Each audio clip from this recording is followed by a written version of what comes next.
This door had not moved in 120 years. The latch was corroded iron. The plaster around the frame had never been broken, and on the doorframe written in faded pencil were 5 words. Sealed 1904, never to be opened. Ellie Marsh pressed her hands against the old wood. Behind her, Gerald said, "Mom, leave it." The realtor said it's probably structural damage. Ellie did not turn around. "She only said Miriam left me the key." The plaster cracked first. Then the old door groaned inward and dust fell through the hallway light. Ellie stood completely still. Inside was not a damaged room. It was a preserved one. And when she saw the photograph on the wall, her voice dropped to a whisper. Margaret was real. She was always real. The road to the Marsh homestead narrowed twice before it ended. Ellie had made this drive enough times in her life that her hands knew the turns before her eyes did the left at the grain elevator, the long straightaway, past the old orchard, and then the lane itself barely a lane anymore.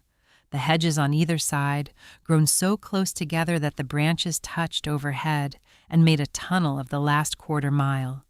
She had not been here in 4 years, not since Frank's funeral, when the family had gathered in the way families gather at the end of things briefly, and with the particular distraction of people who are thinking about what comes next.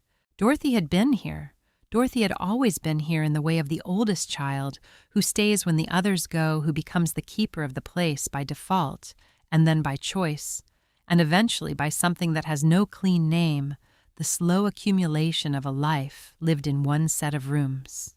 Dorothy had been gone for 2 weeks. The house appeared through the tunnel of hedges the way it always had, larger than memory, and heavier the dark brick and the steep roof and the upper windows catching the last of the afternoon light. Ellie sat in the car for a moment with the engine off looking at it. It was the same house. It was also not the same house because Dorothy was not in it. And Ellie understood for the first time in a clear way that the house had felt inhabited all these years, not because of the furniture or the upkeep, but because of her sister who had moved through it every day for 81 years and had left the particular warmth that a person leaves in a place they love. She got out of the car. Gerald's vehicle was already in the drive, and beside it an unfamiliar sedan that would belong to the realtor. She had known they would be here. Gerald had mentioned the offer twice on the phone, mentioning it the way he mentioned most things that had already been decided, with the tone of a man sharing information rather than inviting discussion. The offer was good. The timeline was practical. The house needed work that neither of them was positioned to do. All of that was true. Ellie had not argued with any of it. She went in through the front door, which was unlocked, which Dorothy had always kept unlocked, because she said a locked front door told visitors they were not expected, and she had always preferred to expect everyone. Gerald was in the front room with a woman in a blazer who was holding a clipboard and a measuring tape, and Diane was in the kitchen doorway with her phone out, and they all looked up when Ellie came in, with the warm efficiency of people who are glad to see someone and also already slightly behind schedule. Gerald said, "Mom, good, you made it." He kissed her cheek. "The offer is actually stronger than we thought. I was just telling Sarah." Ellie said hello to Sarah and hello to Diane, and then she began to move through the house the way she always moved through places that mattered, slowly and with attention, touching the door frames and reading the light. The parlor with the east window that had always let in the morning sun at an angle that turned everything amber for an hour after breakfast. The dining room with the table Dorothy had kept even after she was eating alone, set with 2 chairs, because she said 1 chair at a table was a statement she preferred not to make. The staircase with the banister that had been loose on the 3rd post since 1987 and had never been fixed, because Dorothy said a loose banister was a reminder to pay attention, and she did not see the need to fix reminders. She went into the kitchen. The afternoon light came in through the window above the sink, and she stood at the counter for a moment, and then she looked down at the window ledge. Frank's initials were there. She had forgotten about them, had not thought about them in years, but there they were cut into the wood with the pocket knife Frank had carried from the time he was 16 years old.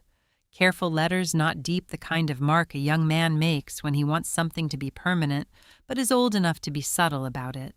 FM and EM and a small heart between them that was almost too small to see, as if he had added it and then thought better of announcing it and made it as quiet as he could while still making it. Ellie put her fingers on the letters. She had been 23 years old. Frank had been 25.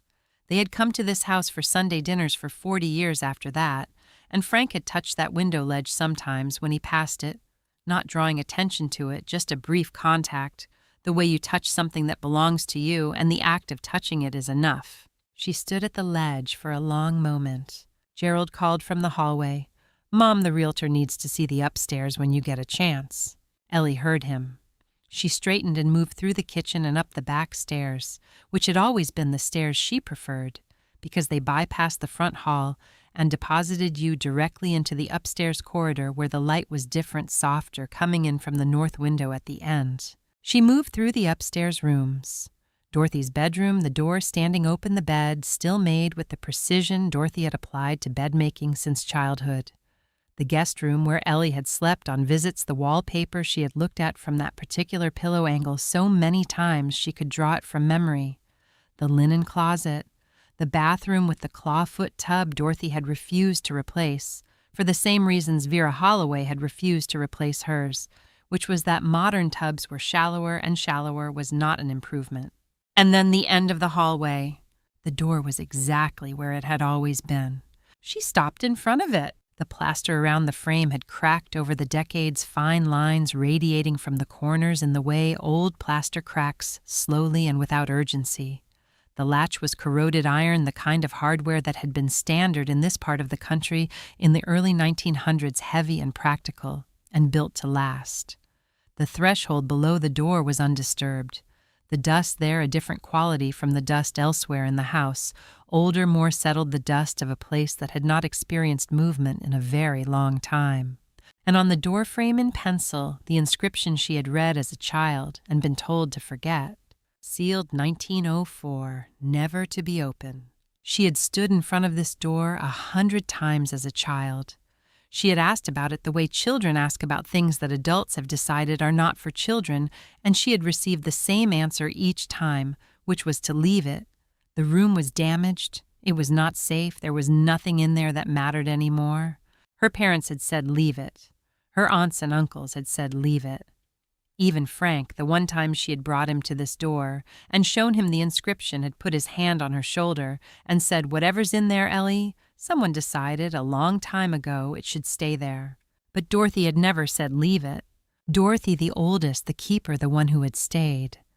Dorothy had stood in this hallway and looked at this door and said to Ellie more than once over the years, in the particular tone she used for things she was not yet ready to say, directly, "Wait." Just that. Wait.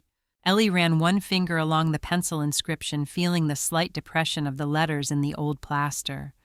Then she heard Gerald on the stairs, and she turned and walked past him, and past the realtor waiting in the upper hallway, and straight down the front stairs and into Dorothy's bedroom. She closed the door behind her. Dorothy's things were arranged with the order of a woman who had known she was leaving and had taken the time to make things findable. The bureau, the writing table, the cedar chest at the foot of the bed. Ellie moved through them with the methodical patience of a former librarian, which was to say, she did not rush and she did not skip, and she looked at everything before she decided what it meant. She was looking for something specific, though she could not have named it exactly. Frank had said it once 10 years ago, standing in this hallway with a glass of bourbon at Dorothy's Christmas table, looking toward the end of the corridor with an expression she had not understood at the time. He had said, "That room holds something no one wants, found Ellie. I've thought so for years." She had asked him why he thought so. He had said because of the way everyone talks about nothing when you bring it up. People don't go that quiet about damaged walls. The house had been in the Marsh family for 122 years. In all that time, no one had ever explained why a damaged room needed to be locked from the outside. Ellie opened the top drawer of Dorothy's writing table. She did not find what she was looking for there. She moved to the bureau. She opened drawers and looked through them carefully, not disturbing the order, just reading. She opened the cedar chest and went through it layer by layer, the quilts and the photograph albums and the folded letters and the small boxes of the kind that hold things that do not fit in other categories. At the bottom of the cedar chest, wrapped in a piece of old flannel, was a Bible. Dorothy's name was written inside the front cover in the handwriting of their mother, which meant it was very old, given to Dorothy when she was young. Ellie turned the pages carefully. Between the pages of Psalms, something fell out and landed in her lap. A key. Iron old, the kind of key that belongs to a lock that was made before locks became a matter of convenience rather than intention. It was tied with a piece of ribbon that had once been blue and was now the color of old sky. Tucked into the same pages, a slip of paper in Dorothy's handwriting. 4 words. For Ellie, she'll know. Whatever Dorothy had kept in that bedroom, Ellie had found it before anyone else did. She closed her hand around the key and sat for a moment on the edge of Dorothy's bed, in the quiet of the room, while downstairs the realtor's measuring tape extended and retracted, and Gerald's voice moved from room to room, discussing what things were worth. She sat very still. She thought, I know. Dorothy's bedroom held the accumulation of a long and careful life. Ellie worked through it the way she had worked through library collections for 31 years, which was without hurry and without assumption, understanding that the value of things was not always visible from the outside, and that the habit of skipping was the habit of missing. She made a loose catalog as she went, not written down, just held in her mind the way a librarian holds a collection in categories and relationships, and the pattern of what was present and what was absent. Most of it was ordinary in the way that a life's accumulation is ordinary. The objects that accrue around a person who stays in one place, long enough, practical things and sentimental things, and things that had outlived their original purpose, but had not yet outlived their owner's reluctance to release them. Dorothy's reading glasses, 3 pairs in different rooms of the house for the same reason. The correspondence files organized by year, going back to 1974, each folder labeled in Dorothy's precise hand. The small frame photographs on the writing table family in the arrangements of different decades. Ellie cataloged and set aside and moved on. The bedside drawer held the expected things, and then at the bottom, under a folded cardigan and a packet of letters tied with kitchen twine, the Bible. It was old, older than Dorothy, clearly. The binding was cracked along the spine in the way of books that have been opened many thousands of times and have developed opinions about being closed. The pages were foxed with age, the edges uneven, the paper the particular warm ivory of paper that was made when paper was made differently. The cover had once been black and was now the color of very old charcoal. Ellie carried it to the writing table and sat down and opened it with the care she gave to things that had already lasted a long time and deserved to last longer. Inside the front cover, the family tree. It was the kind of family record that accumulates over generations, multiple hands adding to it across multiple decades, the earliest entries in the careful copperplate of the 19th century and the later ones in whatever hand the keeper of the moment had used. Names and dates and the lines connecting them, births and marriages and deaths, the entire architecture of a family rendered in ink on the end paper of a Bible that had moved through those same hands. Ellie put on her reading glasses and traced the names slowly. The Marsh family tree went back to the 1850s, the first American generation, and came forward through the decades in the way of a family that had stayed in one place and grown in the ordinary way. She found her grandparents, her parents, herself, and Dorothy and their brothers. She found Frank's name added in the marriage line, added in a handwriting she recognized as Dorothy's, which meant Dorothy had been the one maintaining the record in the later years. She traced back up the lines to the early entries. The year 1904 had no entries. Names stopped in 1903 and resumed in 1905, a gap that would not be visible unless you were looking for it. And Ellie was looking for it because she had been a librarian for 31 years, and gaps in records were the things she had always looked for first. Then she found the line dated 1901. 3 names on that line, 2 of them clear, complete, intact. The third had been scratched out, not faded, not worn away by time or handling, scratched deliberately with something sharp, the kind of erasure that requires intention and pressure and the decision to make a thing unreadable. The paper beneath the scratch was slightly thinner, slightly rougher, the place where someone had worked at it until they were satisfied. She held the page under the lamplight from the bedside table and tilted it at different angles. The scratch was thorough. Whoever had done it had been careful, but paper holds more than it shows, and under the right light at the right angle, the impression of the original ink was faintly present in the texture of the page, the ghost of letters that had been written before they were removed. She could make out a partial first initial, M, and what might have been the beginning of a second letter, possibly, a possibly, nothing, possibly, everything. Ellie sat with that for a moment. Then she turned to the back cover. The inside back cover had a piece of tape on it, old tape, the kind that had been yellow when it was new, and was now the amber of old varnish tape that had been applied with deliberate flatness, pressed down carefully at the edges. Under the tape, a small flat key, iron dark with age, with the simple profile of hardware, made before the century turned a plain bow, and a single barrel, the kind of key that belonged to a lock, that had been made to last, and had been given no reason to doubt that intention. Beside the key in Dorothy's handwriting on a slip of paper, tucked under the same tape, 5 words. Use this before they sell the house. And below that 4 more. She deserves to be found. Ellie did not move for a long moment. The key was cold in the room's air, and then warm in her palm, and she sat with it, and with Dorothy's words, and with the scratched-out name on the family tree page, and with the sealed door at the end of the upstairs hallway, and she understood in the quiet of her sister's bedroom that Dorothy had been waiting 40 years for this moment, not passively, actively. Dorothy had kept this Bible. She had taped this key. She had written this note. She had arranged things to be found by the right person at the right time, which was her younger sister, after everyone else had arrived to discuss what the house was worth. She heard Gerald in the doorway before she saw him. He had the particular quality of stillness that people have when they have been watching for a moment before speaking. He said, "Find anything useful?" Ellie closed the Bible. The key was already in her coat pocket, which she had managed without entirely deciding to manage it, the instinct of a woman who understood that some things needed to be in her possession before they could be in anyone's conversation. She said, "Not yet." Gerald nodded with the satisfaction of a man who has received confirmation of his existing conclusion and moved on down the hallway.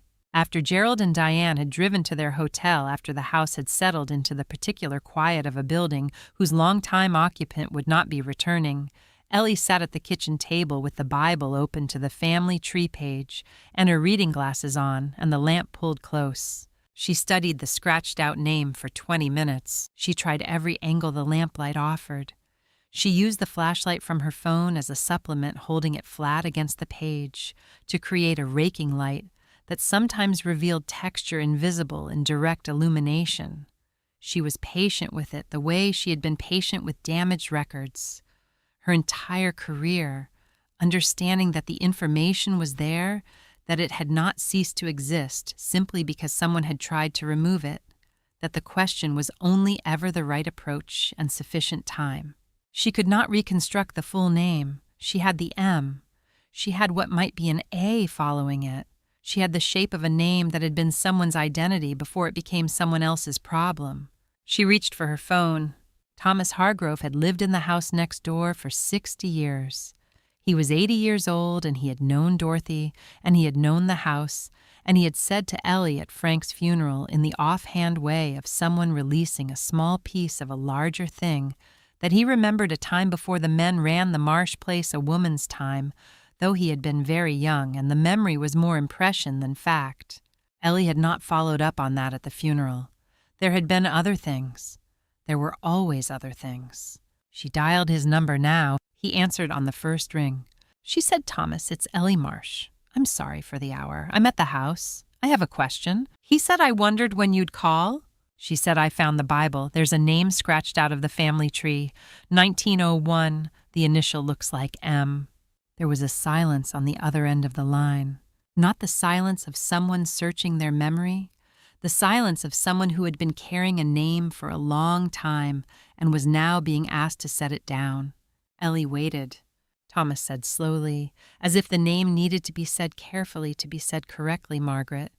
Her name was Margaret. Thomas Hargrove arrived at 8 in the morning with the punctuality of a man who had lived alone long enough to keep his own schedule precisely, and the courtesy of someone who understood that arriving on time was the simplest form of respect. He was 80 years old, and he moved with the careful economy of a man who had made peace with his body's new terms, and he sat down at the Marsh kitchen table and wrapped both hands around the coffee mug Ellie set in front of him and looked at it for a moment before he looked at her. He said, "I thought about it after you called. What I know and what I only think I know. I wanted to be straight about which is which." Ellie said, "I appreciate that. Tell me what you actually know." He said, "Not much. What I have is my mother. She said it once when I was maybe 10 or 11 years old. We were looking out the window at this house, I don't remember why, and she said there was a woman in this house before the men took over. She said it the way she said things she didn't want me to ask about, which was quietly and while looking somewhere else. I asked her what she meant. She said nobody talked about her after, and that was all she ever said." Ellie said, "You never asked again." Thomas said, "You didn't ask back then? Not about certain things. There was a category of things that adults said once, and children understood they were not to pursue." He paused. "I've thought about it over the years, more than you'd expect. Something about the way my mother said it, not gossip, more like something she felt bad about knowing and not doing anything with." He drank his coffee. The morning light came in through the kitchen window at the angle it had always come in the east light, the amber hour that the kitchen had enjoyed for 120 years. He said, "I'm sorry, I don't have more." Ellie said, "You have more than you think." After Thomas left, she went to Dorothy's file folders. Dorothy had been an organized woman in the particular way of people who live alone in large houses and understand that if they do not maintain order, no one else will. The folders were in a wooden file box on the writing table, labeled in Dorothy's hand, the labels specific and consistent. Correspondence by year, insurance, household accounts, medical, and at the back of the box, thicker than the others, a manila envelope with 2 words written on the tab. Property, original. Ellie carried it to the kitchen table and sat down and opened it. Inside were documents of the kind that accumulate around a piece of land over generations. Surveys and tax records and correspondence with county offices, some of them photocopies and some of them originals that had been carefully preserved in the way of things that someone understood were important to keep. Dorothy had organized them in chronological order, oldest at the back, and Ellie went to the back first. The oldest document was a partial copy of a land deed. The paper was a photocopy, not the original, but the copy was clear, and the handwriting on it was legible, the formal copperplate of a county recorder's office in the early part of the previous century. Ellie spread it flat on the table and put her reading glasses on and read it from the beginning, slowly, the way she had read documents her entire professional life. The property was described in the language of that era, the metes and bounds of the parcel on the lane, the acreage, the adjacent lot references. The transaction date was in the spring of 1901. And in the line where the registered owner's name appeared in the recorder's careful hand was a name that was not the name of the man whose portrait had hung in the family living room for as long as Ellie could remember. Margaret Adeline Marsh. Ellie read the name slowly, all 3 parts of it, the way you read something that has been waiting a long time to be read. Margaret had purchased this land. Margaret had registered this deed. Margaret had signed at the bottom of the document in a handwriting that was firm and clear, and the handwriting of a woman who was accustomed to signing her name to things that mattered, a signature that said, "This is mine, and I know it is mine, and I am putting my name on it accordingly." Ellie sat with the deed for a long time. Then she went looking for Margaret in the other records. She was methodical about it, the way she had been methodical about reference searches for 30 years, starting with the most likely sources and moving outward. She looked through Dorothy's files for any other document bearing Margaret's name. She found none. She searched the county records website on her phone, the digitized portions of the historical archive, using the name and the approximate date range. She searched for a death record, which would have been the first thing to appear if Margaret had simply died in the ordinary way that people died. She found nothing. She searched for a marriage record after 1903, thinking that perhaps Margaret had married and changed her name and continued under a different identity. Nothing. A census record for 1910 would have shown a woman of Margaret's approximate age somewhere in the county, even if her name had changed, even if she had moved. Nothing. Margaret Adeline Marsh, who had purchased land in her own name in 1901 and registered the deed with the county and built a house on that land and kept records of the doing of it, had ceased to exist in every official document after 1904. Not faded, not moved away and forgotten. Ceased. The kind of cessation that required action paperwork, someone with enough authority and enough motivation to make a person disappear from the record while leaving the property behind in other hands. Ellie knew what that kind of disappearance meant in 1904. She had been a librarian long enough and had read enough history to know the mechanisms available to men in that era who needed a woman to be absent from something. The mechanisms were not subtle. They were administrative and final, and they left very little trace precisely because they were designed to leave very little trace. Gerald called at noon. His voice had the particular quality it carried when he had good news that he expected her to receive as good news, the voice of a man who has done the work and is ready to share the results. He said, "Mom, the offer came in higher. Significantly, we could close in 3 weeks. This is real money." Ellie said, "Give me until the end of the week." Gerald said, "Ellie." She said, "Gerald, the end of the week." A pause. Then he said, "Fine, end of the week, but the buyers have other properties they're looking at." Ellie said, "I understand. Thank you." She ended the call and sat for a moment with the partial deed on the table in front of her and Margaret's signature at the bottom of it, and the absence of Margaret in every record after 1904, which was itself a record, the record of a removal. She had one partial deed, one neighbor's half-remembered fragment of his mother's guilt, one iron key in her coat pocket, and the sealed door at the end of the upstairs hallway with a pencil inscription that told her the year the door had been sealed, which was the same year Margaret had disappeared from every document Ellie could find. It was not much, but Ellie had spent 30 years as a librarian. She had learned early and completely that the absence of a record was not the absence of truth. It was evidence of someone who had found the truth inconvenient and had done something about it. The absence was the shape of what had been removed, and if you knew how to read absence, which she did, it told you almost as much as presence. Margaret Adeline Marsh had purchased land and registered a deed and built a house and kept records and signed her name to things, and then, in 1904, had been made to disappear.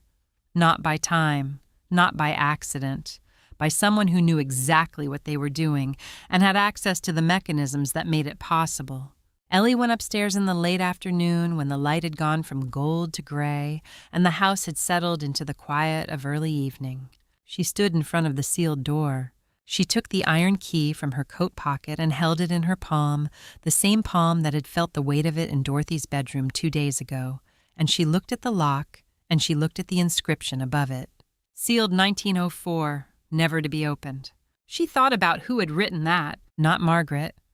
Margaret had disappeared in 1904. Margaret had not sealed this door. Someone else had sealed it. Someone who had felt strongly enough about the sealing to record it in pencil, as if the inscription itself were a warning, as if they needed the instruction to persist, because they knew that without it at some point someone would think to look. And then she thought about why someone would write never to be opened. People did not write never about things that contained nothing.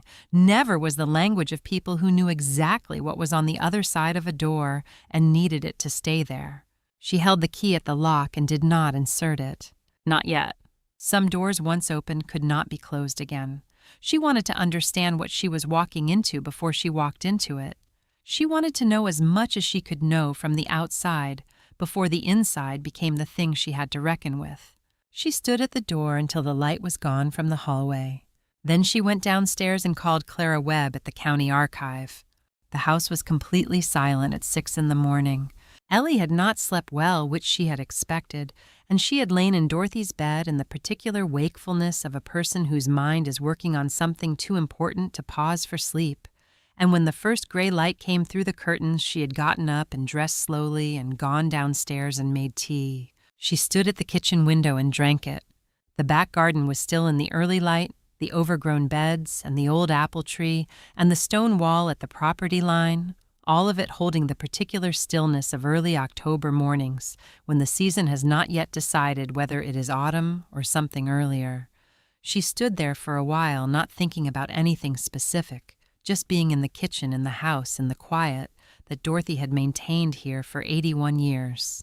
Then she set down her cup, put the iron key in her coat pocket, and went upstairs. There was no hesitation this time. She had spent 2 days on the outside of the question, and she had gathered what she could gather from that position, and she was done gathering from the outside. The answers were in the room. She walked to the end of the hallway with the directness of a woman who had decided something and was no longer in the process of deciding it.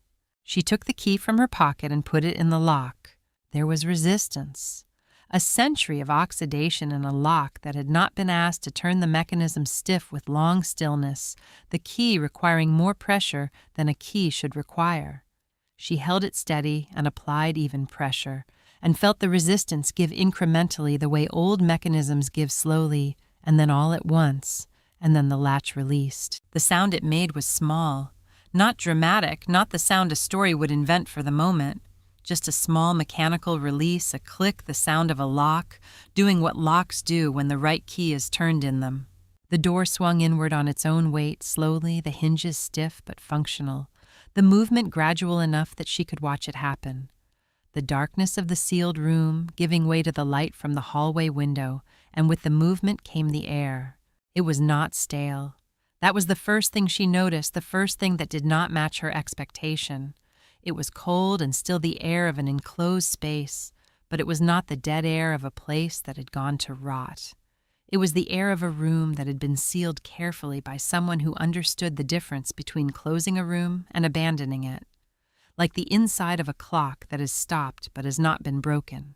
Ellie stood in the doorway for a full minute. The room was not large. 12 feet by 14 perhaps, with a single window on the far wall that had been covered from the inside with a piece of heavy cloth dark with age, which explained the quality of the light, the faint warm amber that came around the edges of the cloth from the October morning outside. The floorboards were intact. No water damage, no buckling, no evidence of the structural problems that had been cited for 120 years as the reason the room should not be entered. The plaster walls were sound. The ceiling was unbroken. Someone had sealed this room well. Someone had known what they were doing when they sealed it, had done it with the intention that what was inside would be preserved, which was a different intention from the intention of someone who wanted a room to be forgotten. That contradiction registered somewhere in Ellie before she had language for it. She held it without examining it and looked at what was in front of her. Against the far wall, a writing desk. Dark walnut, the kind of desk made in the late 19th century when furniture was built with the assumption that it would outlast the person who used it. The surface was clear except for a small brass inkwell, still in its holder, the ink long dried, and in the center of the desk a piece of paper. In the corner to the right of the desk, a dress formed the kind used for sewing the fabric that had covered it faded to the gray, that all colors become when they have been in the dark long enough. Against the left wall, 3 leather ledgers stacked bound together with a strip of cloth that had once been ribbon. Beside them, a small wooden box with a brass clasp, the kind of box used for correspondence or small documents. And above the desk on the wall, a small framed photograph. A woman perhaps 30 years old standing in front of this house. The photograph had the quality of early photography, formal, and still requiring the subject to hold position long enough for the exposure, and the woman had held herself with a posture that was completely erect, and a gaze directed at the camera with the directness of someone who had decided to look at the thing recording her and not look away. Her expression was not a smile. It was the expression of someone who owns something and knows it. The expression of a woman who is standing in front of her own house and is aware that it is her own house and finds nothing remarkable about that fact, because it is simply true. Ellie walked to the desk. She looked at the piece of paper in the center of it. The paper was yellowed to the color of old ivory, the edges slightly brittle, but it was intact in the way of paper that has been kept dry and still and away from light. The ink was brown with age, but legible. The handwriting, the same firm copperplate she had seen on the land deed signature, the handwriting of a woman accustomed to putting words on paper with the intention that they be read. The letter began without salutation, as if the writer had started in the middle of a thought she had already been having. I am not the woman they say I am. This land is mine, paid for, with my own inheritance from my mother's estate, registered in my name at the county office on the 14th of March, 1901, and I will not. The sentence ended there, mid-word. The pen stroke at the end of not trailed slightly downward the way a pen trails when the hand holding it is interrupted or removed, not lifted cleanly but taken away. Will not. Whatever Margaret had been prepared to say, she would not do or would not accept or would not surrender. She had not been given time to write it. Whatever had interrupted her in this room in 1904 had not given her the courtesy of finishing a sentence. Ellie stood at the desk and read the letter twice. Then she read it a third time, slowly, the way you read something when your mind keeps arriving at the implications, and you need to make yourself stay with the words themselves before you follow where they lead. I am not the woman they say I am. She pulled the desk chair back slowly. It moved on the old floorboards with the sound of furniture that has been in one position for a very long time and has developed a relationship with the floor beneath it. She sat down. She was sitting at Margaret's desk, in Margaret's chair, in the room that someone had sealed in 1904 and told the family for 120 years was damaged and not worth entering. The room was not damaged. It had never been damaged. Someone had sealed it carefully and deliberately, and then constructed a story about why it should stay sealed, and that story had held for 5 generations, because stories hold when the people who benefit from them are the people who tell them. She looked at the photograph on the wall. The woman in it looked back at her with the direct gaze of the early exposure, the gaze of someone who had been asked to hold still and had held still, and in the stillness had managed to communicate something that the photographer had not asked for, and the person who eventually sealed this room had not anticipated which was presence, unmistakable, undeniable presence. This woman had stood in front of her house and looked at the camera, and the camera had recorded exactly what was there. Ellie looked at the photograph for a long time. She thought about the family living room, the portrait on the wall, the man whose name had been the name of this house and this land for as long as anyone living could remember. She had grown up understanding that the land had come through, the men had been settled. By the men had been built by the men. She had not questioned it because she had not been given reason to question it, and because the story had been told so consistently and for so long that it had ceased to feel like a story and had become simply the way things were. The family story she had been told her entire life had been written by the people who benefited most from it. She understood that now, sitting in this room, in this chair, looking at this photograph, the understanding was not dramatic. It was the quiet settling of a thing that has found its correct position after being in the wrong one for a very long time. She reached for the first ledger. The cloth binding was dry but intact. She undid it carefully and opened the cover. The first entry was dated the 3rd of January, 1899. The handwriting was precise and methodical, the handwriting of someone who kept records because they understood that records were how a person proved what was true. The handwriting of a woman who had inherited land from her mother and registered a deed and built a house, and understood perhaps earlier than she should have had to understand it, that the truth needed to be written down carefully and kept somewhere it could be found. Ellie read the first page. Then she turned to the second. The room was cold and still around her, the sealed air gradually mixing with the October morning from the hallway, and outside the covered window the ordinary world continued with its ordinary sounds. A car on the lane, a bird in the old apple tree, the house settling in the early chill. None of it touched Ellie. She was in 1899 reading the records of a woman who had known even then that she would need someone to find them. Ellie spent 2 full days in the sealed room. She brought what she needed each morning from the kitchen, a thermos of tea, her reading glasses, the yellow legal pad she had found in Dorothy's writing table, her phone for photographs. She worked at Margaret's desk in Margaret's chair with the methodical patience of a woman who had spent 30 years understanding that documents did not give up their information to people in a hurry. She photographed every page before she read it and read every page before she moved to the next, and took notes in the margin of the legal pad, in the shorthand she had developed over decades of reference work. Her own private notation system for tracking information across multiple sources and finding the thread that connected them. Gerald called both mornings. She answered briefly, said she was still going through Dorothy's things, said she would have an answer by the end of the week. He accepted this with the patience of a man who has agreed to something and is counting the days until the agreement expires.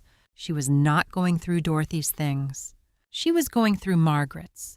The 3 leather ledgers covered the years 1899 to 1903, 4 years of Margaret Adeline Marsh's financial and operational life, recorded in the handwriting Ellie had now spent enough time with to know as well as she knew her own. The entries were dated without exception, each transaction recorded with the specificity of someone who understood that the value of a record was in its precision. Not approximate, not summarized, not the casual accounting of someone keeping track for their own convenience. These were records kept by a woman who knew they might need to serve as evidence.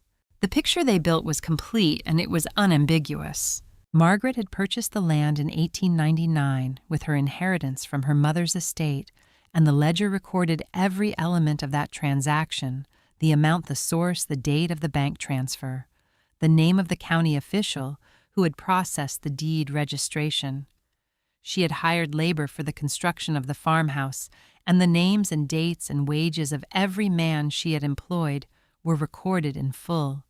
She had negotiated with the county surveyor about the property boundary on the eastern edge, and the ledger contained a summary of that negotiation and its resolution. She had paid the first 3 years of property taxes herself, the receipts referenced by date and amount. This was not a woman who needed anyone to manage her affairs. She was precise and capable, and entirely in command of a piece of land and a construction project, and the administrative requirements that accompanied both. And she had documented all of it with the thoroughness of someone who had anticipated, perhaps, earlier than she should have had to anticipate it, that her ownership might one day be questioned. Ellie worked through Volume 1 and Volume 2 over the course of the first day. On the morning of the second day, she opened Volume 3. The third ledger covered 1902 and 1903. The entries continued in the same precise hand, the same methodical record-keeping, the same completeness. But as the months progressed, Ellie began to notice a change in register, small and then less small. The financial entries supplemented by occasional personal notes in the margin, brief observations that had not appeared in the earlier volumes. The margins of the earlier ledgers were clean. The margins of Volume 3 contained fragments of a different kind of record. March 1903, Robert visited again, asked about the deed. July 1903, Robert has engaged a solicitor. I have written to my own. September 1903. The final page of the final ledger, the last entry Margaret had made in this room before the room was sealed. The entry was not financial. It was personal, and it was brief, and it was written in the same hand but with a different quality of pressure, the pressure of someone who is writing something they need to record, and are writing it quickly. Robert has asked again to be named co-owner. I have refused again. He does not like this. Ellie read it 3 times. Then she set Volume 3 down carefully and opened the wooden box. She worked through it in the order that seemed right, which was the order that built toward what she already half knew was at the bottom. The box contained several items, and she did not skip ahead. The land transfer document was on top, dated February 1904, the formal language of a county property transfer, the description of the parcel, the terms of the conveyance, transfer of ownership from Margaret Adeline Marsh to Robert Elias Marsh, and at the bottom on the line, provided for the transferring party's signature in ink that was the same age as the document itself. Margaret A. Marsh. Ellie looked at it for a moment. Then she opened Volume 1 of the ledgers to the first page where Margaret had signed her name at the top as the keeper of the record, the same signature she had placed on every financial document, the signature that appeared on the land deed Ellie had found in Dorothy's files, the signature of a woman who had signed her name to things for years and had developed a signature that was entirely her own. She placed the transfer document beside the ledger page. She looked at both signatures under the morning light. The M was different. Not dramatically, not in a way that would have been obvious to someone who had not spent 2 days reading Margaret's handwriting. But to Ellie, who had spent 2 days with Margaret's hand, the difference was plain. The angle of the initial stroke was wrong. The pressure distribution across the letter was wrong. The connection between the M and the A that followed it was wrong. Too deliberate the connection of someone who had studied the letter form and reproduced it carefully rather than made it automatically. The forged signature was not sloppy. It was careful enough to pass in 1904 when the question of whether a woman's signature was genuine was not a question that received serious consideration. Careful enough to pass for 120 years in a wooden box in a sealed room where no one had looked. But it was not Margaret's hand. Ellie had spent 2 days reading Margaret's hand, and she knew the difference with the certainty of a librarian who had handled enough historical documents to know what authenticity looked like and what careful reproduction looked like, and that the two were not the same thing. She set the transfer document aside. She looked at what was left in the wooden box. The final document was on the bottom. The paper was heavier than the others, the kind of formal institutional paper that offices used when they wanted their documents to carry the authority of the institution behind them. At the top, printed letterhead, Harlan County Asylum for the Infirm and Incapable. Below that, the document's purpose stated plainly in the language that such institutions used in 1904, which was the language of medical authority applied to legal conclusion. Commitment order. Margaret Adeline Marsh, declared hysterical and incapable of managing property or financial affairs, committed for indefinite observation and care, April 1904. 2 signatures at the bottom, a physician Ellie did not recognize, and below that in a handwriting she did not recognize but now had a name for, Robert Elias Marsh, the man in the portrait in the family living room, the man they had called the founder. The man whose name had been attached to this land and this house for 120 years, whose portrait had been the first thing you saw when you walked into the room where the family gathered, whose name had been understood to be the name of the person who had built something here. He had not built it. He had taken it. He had forged his sister's signature on a transfer document, and then 2 months later had signed his name to a commitment order that removed her from the land she had purchased with her own inheritance, and the house she had built with her own money, and the records she had kept with her own hands. 6 words on a document, hysterical and incapable of managing property. In April 1904, those 6 words were sufficient. They did not require proof. They did not require Margaret's agreement. They required 2 signatures from men with the appropriate authority, and they were final and they were legal, and they had ended Margaret Adeline Marsh's life as a property owner and a person of record as completely as if she had been erased. Because she had been erased. That was exactly what had happened. Ellie closed the wooden box. She sat for a long moment in Margaret's chair at Margaret's desk, in the room that had been sealed for 120 years. The photograph was on the wall in front of her, the woman in her 30s standing in front of her house with the direct gaze and the erect posture of someone who owned something and knew it. Ellie looked at the photograph and thought about Margaret writing that final ledger entry in September 1903. Robert has asked again, and I have refused again. And she thought about whatever had happened in the months between September 1903 and February 1904. The solicitor Robert had engaged the document that had been produced, the signature that had been forged. She thought about April 1904, about what it had meant for a woman to be brought to an institution and committed for indefinite observation, about what indefinite meant in 1904, when the person who had signed the commitment order was the same person who stood to gain from her absence. She said to no one to the room, to the photograph on the wall, to Margaret, who had left these records in this room in the hope that someone would find them. She said he didn't just take the land. He took her entire life. Then she picked up her phone.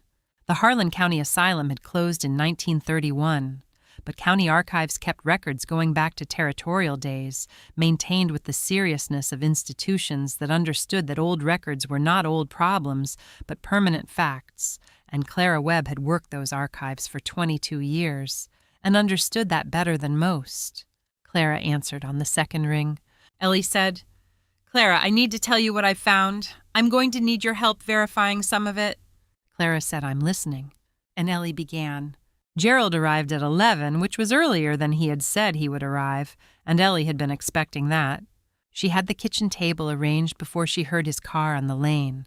The 3 ledgers in a stack to the left, volume 1 on top, opened to the first page with Margaret's signature at the heading.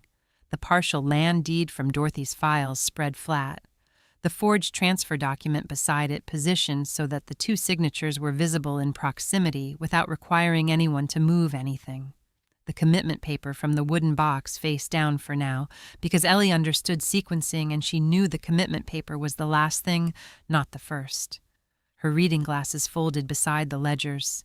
2 coffee cups because she had raised Gerald, and she knew he would need something in his hands. She poured his coffee when he came in before he could say anything about the realtor, before he could mention the offer or the timeline, or the buyers who were looking at other properties.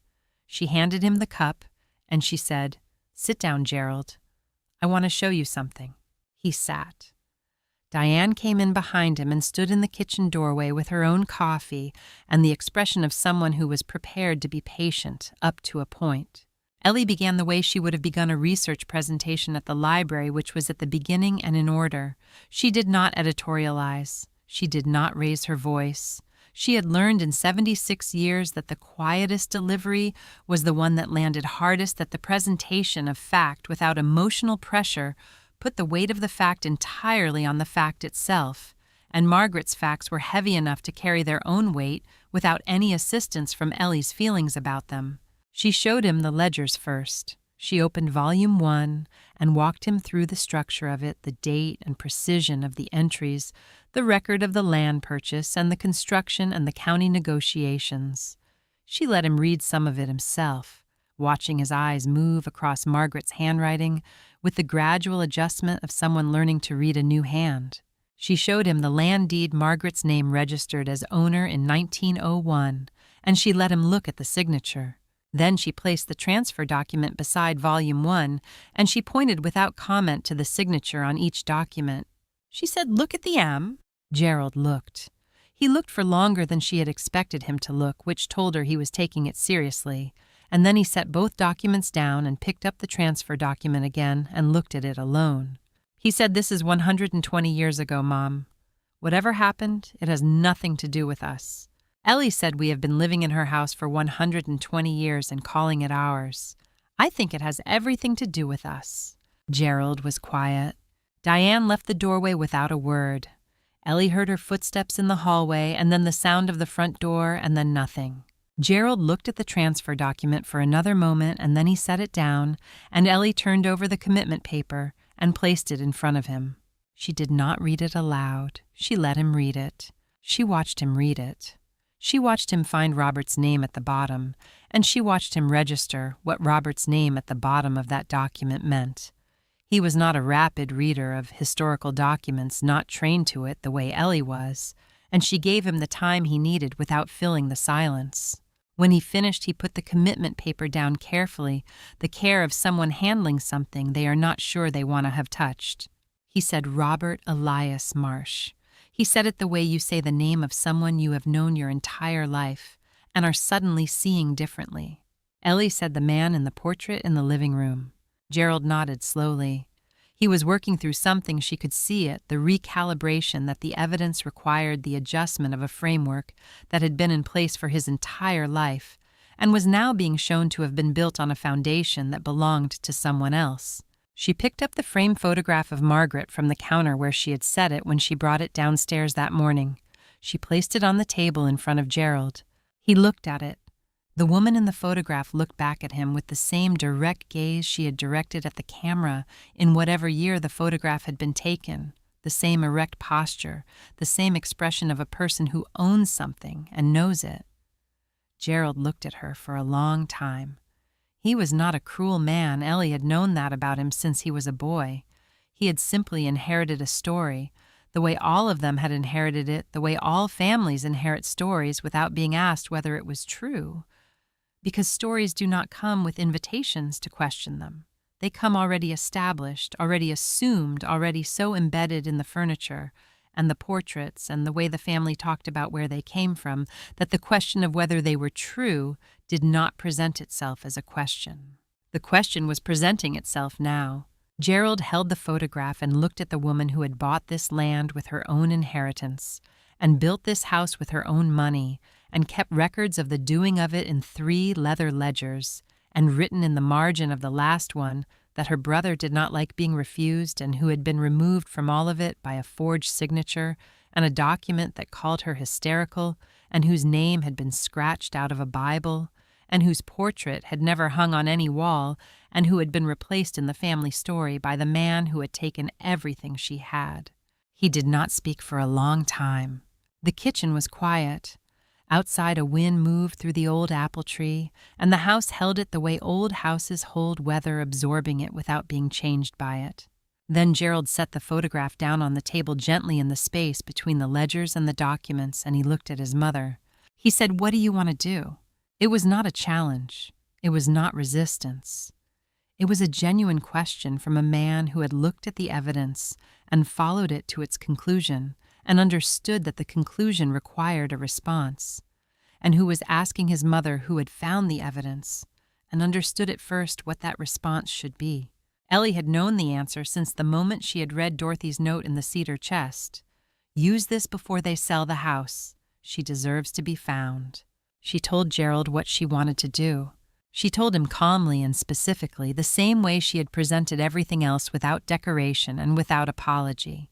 And to his credit and to the credit of the man she had raised in the house that Margaret Adeline Marsh had built, Gerald Marsh did not argue. Clara Webb had pulled the county land records for that period before Ellie arrived. That was the first thing Ellie noticed when she walked into the archive room. The long table already prepared the relevant folders open and waited at the corners to keep them flat. Clara standing at the side of the table with the posture of someone who had been doing careful work and had paused mid-motion when she heard the door. She was in her early 60s, and she had the precise, unhurried manner of a person who had spent 22 years in a room where patience was not a virtue, but a professional requirement. She shook Ellie's hand and looked at the ledgers Ellie carried and said, "Let's see what you have." They spread everything on the table in the order that told the story correctly. The county land register on Clara's side opened to the 1901 entries, Margaret's ledgers on Ellie's side, Volume 1 on top. The transfer document between them, the commitment paper beside it, the partial deed from Dorothy's files completing the row. Clara worked through the county records with the focused attention of someone reading in a language they know fluently. She moved through the 1901 entries and found Margaret's registration and confirmed it without drama, her finger tracing the line and stopping on the name and staying there for a moment before she moved on. She said, "Registered owner Margaret Adeline Marsh, March 1901. It's here. It's been here the whole time." Ellie said yes. Clara kept reading. She moved through the subsequent years, the tax records, the routine filings of a property, in regular ownership, all of it consistent and clean, in the way of records that reflect reality. Then she reached 1904 and she slowed. She was quiet for a moment. "Then she said here, the 1904 transfer filing." Ellie came around the table to look. Clara pointed to the filing reference number in the margin of the transfer entry. She said the standard county format for this period used a 5-digit reference with a letter prefix. She pointed to another entry on the same page and then another. Both had the correct format. Then she pointed back to the 1904 transfer. The reference number had 6 digits and no letter prefix. Clara said it was filed. The paperwork was accepted and entered into the record. But whoever filed it used the wrong format, or a format from a different county, or a format they invented. In 1904, with Margaret already committed and no one available to challenge the filing, it didn't matter. The transfer stood. She paused. But it's irregular, and irregular filings can be challenged. She said it the way she said all things without inflection as a matter of fact. but her hands, Ellie noticed, were not entirely steady when she turned the page. Clara closed the land register and went to the second set of folders. She had pulled the ones from the asylum records, what remained of them after the institution had closed in 1931, and its files had been transferred to the county in pieces over the following decades. She had found something in those folders before Ellie arrived. She had not mentioned it on the phone. She had waited. She opened the folder and took out a single sheet of paper and placed it on the table. The paper was old, the kind of old that had passed through many hands over many decades, and had developed the particular softness of documents that have been folded and unfolded and stored and retrieved and stored again. At the top of the page, in Margaret's handwriting, the same precise copperplate, Ellie had spent 2 days learning a formal salutation. To the Honorable County Land Records Judge, Harlan County. The letter was dated June 1906, 2 years after the commitment, 2 years after the sealed door and the forged signature and the transfer of everything Margaret had built to the brother who had not liked being refused. Ellie read it. The letter was not an emotional appeal.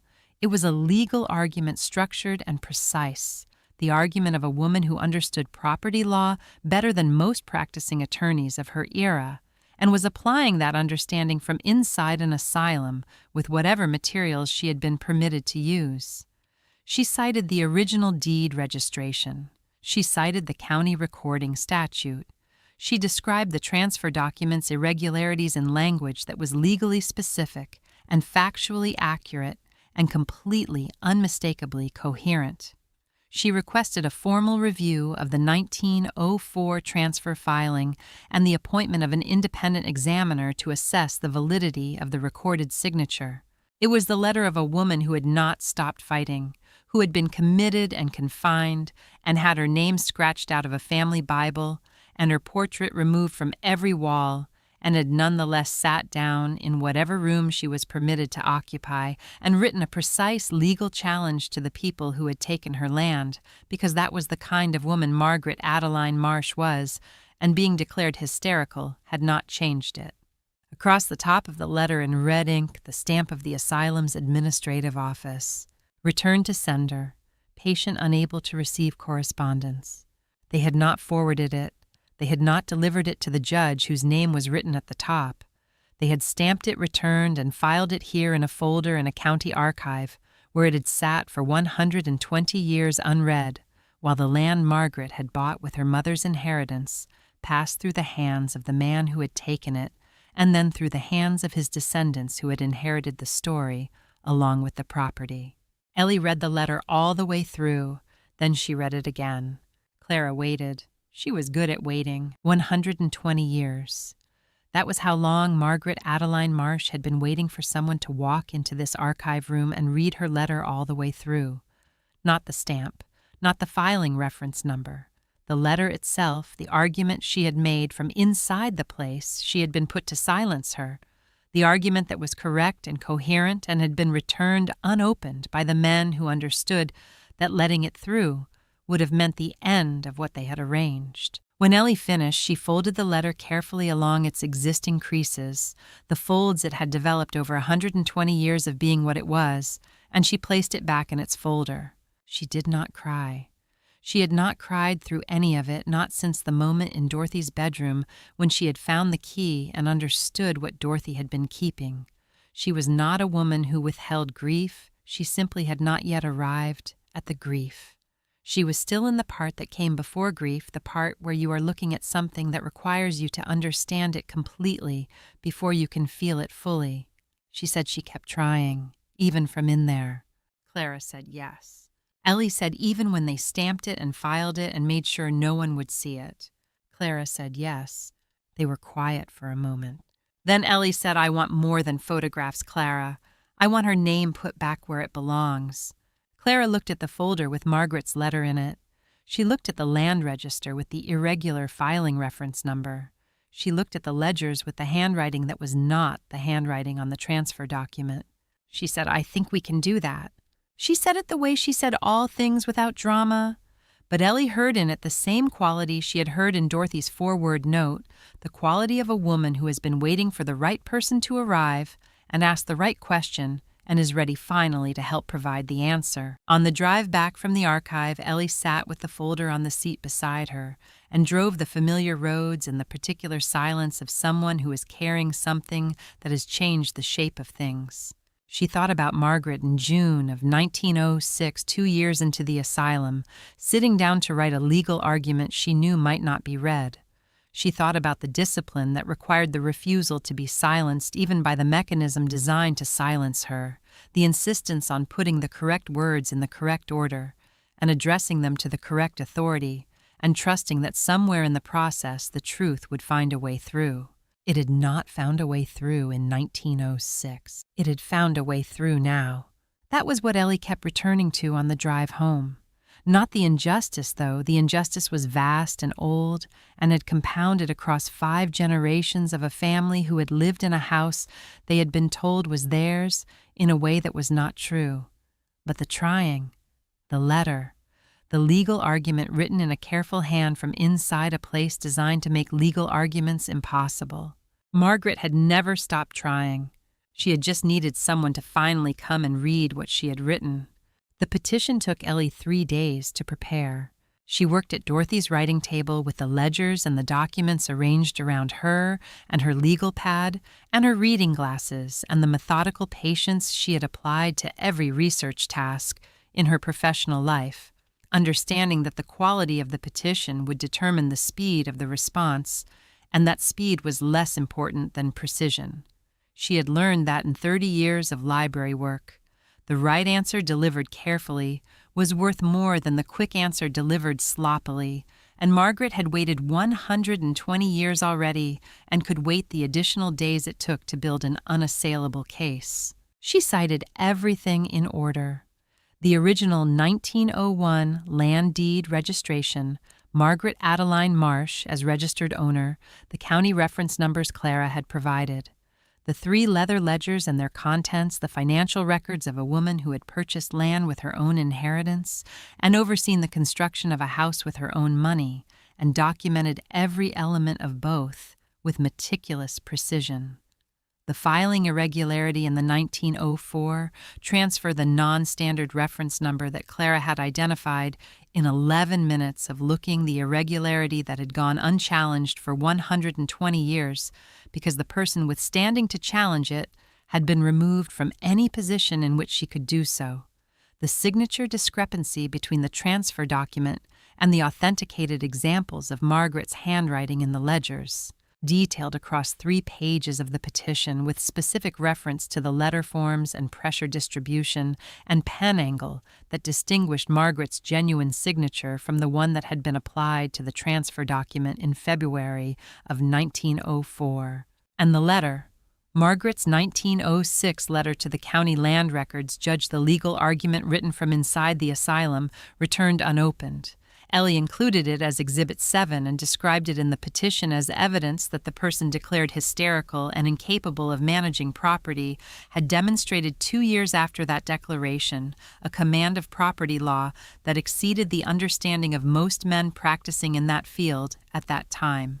Gerald's supporting statement was Exhibit 8. She had not asked him to write it. She had told him what the petition required, and what a supporting statement from a direct descendant of the property line would do for the weight of the submission, and she had left the decision to him. He had called her 2 days later and read her what he had written over the phone slowly, in the voice of a man who had written something that cost him something, and was reading it carefully because it deserved to be read carefully. He had written that he was a direct descendant of Robert Elias Marsh, and that on the basis of the evidence assembled by his mother, Eleanor Marsh, he believed the 1904 land transfer had been obtained fraudulently, and that Margaret Adeline Marsh should be recognized as the original and rightful owner of the property at her registration date of 1901. He had signed it with his full name. Ellie had said, "Thank you, Gerald." He had said, "It's the right thing." She had said yes. The County Historical Records Office acknowledged the petition within a week and assigned it to a review examiner and requested 2 follow-up items that Clara provided from the archive within 3 days. The process took 6 weeks in total, which was faster than Ellie had expected, and which Clara attributed to the quality of the documentation and the unambiguity of the filing irregularity, which left the examiner very little room for interpretation. The correction was accepted on a Tuesday morning in November. Margaret Adeline Marsh was formally re-entered into the county land record as the original registered owner of the Marsh homestead effective March 14, 1901. The entry was clean and complete, and it would be there now in the permanent record of Harlan County for as long as the county kept records, which was to say permanently, which was to say as long as the truth could be said to have a home. The house was not sold.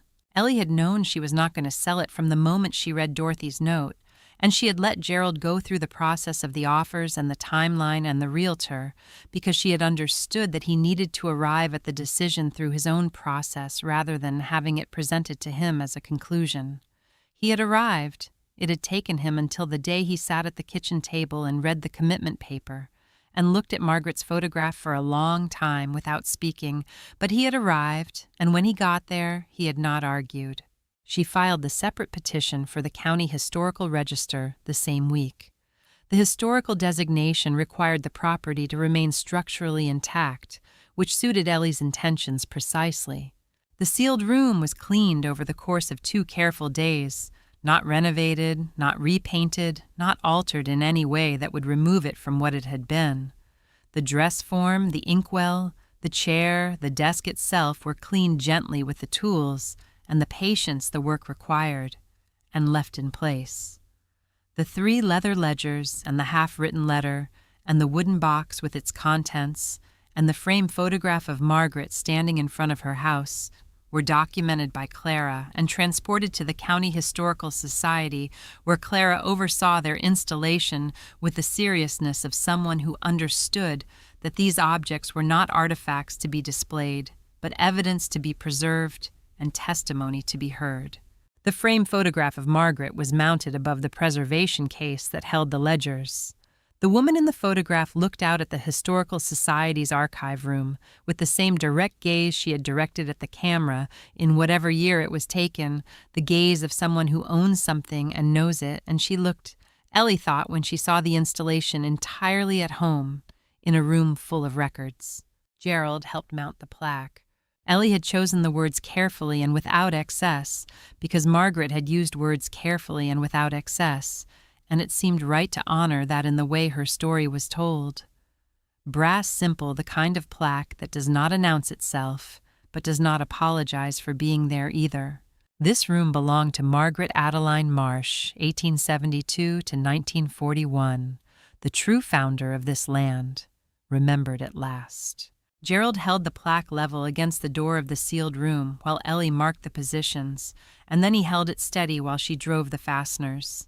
He did not say much. He did not need to. There was a version of Gerald that would have said something, that would have found words for the occasion and delivered them. And there was a version that understood that some moments were complete without addition. And this was the version that had shown up on this Thursday morning with a level and a steady hand. When it was done, he stepped back and looked at it. The name was there, Margaret Adeline Marsh, in brass on the door of the room she had used and the room that had been sealed to hide what she had done and what had been done to her. The camera, if there had been a camera, would have held on the plaque for a long moment. Just the name, no narration, just Margaret Adeline Marsh in brass on a door that was no longer sealed. Then Clara called. She had been going through the remainder of the asylum records that afternoon, the portions that had not been digitized, the physical folders that had sat in the archive storage room through the decades since the institution had closed, and she had found the discharge record. Margaret Adeline Marsh had been released from the Harlan County Asylum in 1919, 15 years after Robert had signed the commitment order, 15 years after the sealed door and the forged signature and the scratched-out name in the family Bible. She had lived until 1941. 37 years after they took her land, she was still alive. She had outlasted Robert, who had died in 1922. She had outlasted the story, at least in the biological sense, though the story had continued without her in it, told by people who had never known there was another version. She had never returned to the house. Ellie did not know where she had gone after 1919, or how she had lived, or whether she had found any of what had been taken from her restored in any form. Those were questions the archive might eventually answer, or might not, and Ellie understood that not all questions resolved, and that the resolution of the central question, the question of who had built this house and owned this land and deserved to be remembered as its founder, was enough. It was more than enough. It was everything Margaret had tried to establish in that letter from the asylum in 1906, the letter that had been stamped and returned and filed away for 120 years. She had tried. Even from inside those walls she had tried, and she had been right. After Gerald drove away, Ellie went back inside.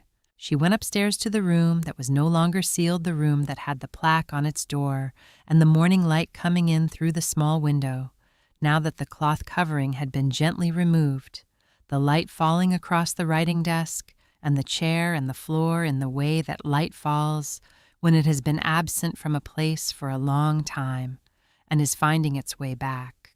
Ellie sat down at Margaret's desk. She made herself comfortable in Margaret's chair. She wrapped both hands around her tea, and she opened the first ledger not to read it for evidence, not to build a case or verify a claim or photograph a page, but simply to read it, to be in the presence of Margaret's words, the way you are in the presence of a person when you sit down and give them your full attention without an agenda. She had broken open that room. She had paid $10 for a building her father had loved, or she had stood in the back of an auction with a key in her coat pocket. She had found the documents and made the calls and let the process do what the process was designed to do. But she had not done it to tear anything down. She had not done it for the correction in the county record, or the plaque on the door, or the ledgers behind glass in the historical society, though all of those things were right and necessary, and she was glad of them. She had done it because one woman had been waiting in the dark, in the silence, in the scratched-out spaces of a family Bible for 120 years, for someone to finally say the thing she had tried to say herself and had not been permitted to say. I believe you. I found you. You were always real. The morning light moved across the desk in the way that light moves in a room that has been returned to its purpose, slow and warm and without urgency. Ellie turned the first page of the ledger. She began to read.